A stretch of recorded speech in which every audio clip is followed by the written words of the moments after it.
ചങ്ങമ്പുഴ കവിതാ പുരസ്കാര ജേതാവ് പത്മജ സുദേവനെ വീട്ടിലെത്തി AIYF ആദരിച്ചു. അധ്യാപക അവാർഡ് ജേതാവ് BC മോഹൻ മാസ്റ്റർ ഉദ്ഘാടനം ചെയ്തു. ഇന്ന് ഞാൻ വലിയ എഴുത്തുകാരൻ എന്നുള്ള ഭാവത്തിൽ ഒരു വലിയ എഴുത്തുകാരനില്ല. കാരണം എന്താണെന്ന് വെച്ചാൽ അവരെക്കാളും വളരെ ശക്തമായി കഠിനമായി പുതിയ പുതിയ കവിതകളും കൊണ്ടാണ് പുതിയ കുട്ടികൾ 4ാം ക്ലാസ്സിൽ പഠിക്കുന്ന കുട്ടിയെ വരെ വരുന്നത്. അങ്ങനെ വരുമ്പോൾ വലിയ കവി ആര് ചെറിയ കവി ആര് എന്നൊരു ചോദ്യത്തിന് അർത്ഥമേ ഇല്ല. ഇപ്പോൾ വയലാർ എഴുതിയ എല്ലാ കവിതയും മെച്ചമാണെന്ന് നമുക്ക് പറയാൻ പറ്റില്ല. ഓൻവിയുടെ എല്ലാ കവിതയും മെച്ചമാണെന്ന് പറയാൻ പറ്റില്ല. അപ്പോൾ അംബുജത്തിൻ്റെ കവിതയും മെച്ചമാണെന്ന് പറയാൻ പറ്റില്ല. പത്മജയുടെ കവിതയ്ക്കും മെച്ചമാണെന്ന് പറയാൻ പറ്റില്ല. പക്ഷേ എല്ലാവരും നല്ല കവിതകൾ എഴുതുന്നുണ്ട്. ഇപ്പോൾ പത്മജയുടെ ഒരു കവിത ഞാൻ ഇപ്പോൾ അവതരിപ്പിക്കാം. ലാസ്റ്റ് എനിക്കിഷ്ടപ്പെട്ട കുറച്ച് കവിതകൾ.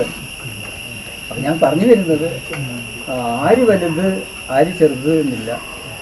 ഒരു വരിയാണെങ്കിലും പുതുതായിട്ട് സ്വന്തമായി മൗലികമായിട്ട് എഴുതുകയാണെങ്കിൽ ആ ഒറ്റ കവിത കൊണ്ട് തന്നെ എല്ലാവരും എഴുതും.